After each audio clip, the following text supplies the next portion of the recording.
நட்சத்திரத்திற்கான நாள் தான் இந்த பங்குனி உத்திர நாள்.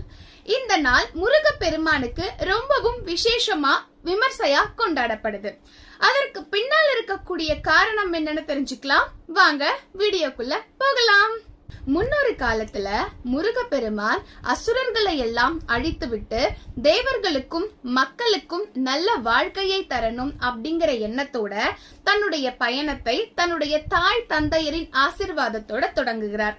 குதிரை பூட்டிய வண்டியில், அதாவது தேரில் தான் பயணம் மேற்கொள்றாரு. வாயு பகவான் தான் அந்த தேரிற்கு சாரதியாக இருக்கிறார். முருகனும் தன்னுடைய படைகளும் தயாராகுது. போகிற வழியில ஒரு இடத்துல அவங்களால மூவே ஆக முடியல, அப்படியே ஸ்டன்னாய் நிக்கிறாங்க. என்னன்னு பார்த்தா அவங்களுக்கு முன்னாடி ஒரு பெரிய மலை ஒண்ணு இருக்கு.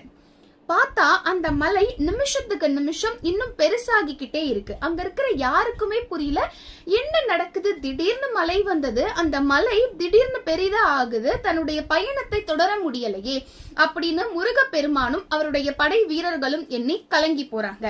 அப்போ அந்த வழியா நாரதர் வராரு. என்ன முருகப்பெருமானே, இந்த மலை நிமிஷத்திற்கு நிமிஷம் பெருசாகிட்டே இருக்கு அப்படின்னு யோசிச்சுட்டு இருக்கீங்களா? ஒண்ணுமில்ல, இந்த மலை முன்னொரு காலத்துல கிரவுஞ்சன் அப்படிங்கிற ஒரு அரக்கனா இருந்தது. மக்களுக்கு ரொம்பவும் தொல்லை கொடுத்துக்கிட்டே இருந்தான், எல்லையற்ற துன்பங்களை கொடுத்துக்கிட்டே இருந்தான். அதனால் அகத்தியரின் சாபத்தால் இந்த மாதிரி ஒரு மலையா உருவாகிட்டான். மலையானதுக்கு அப்புறம் கூட மக்களையோ இல்ல இந்த வழியில வர எல்லாரையோ அவன் துன்புறுத்தணும் அப்படின்னு இந்த மாதிரி மாய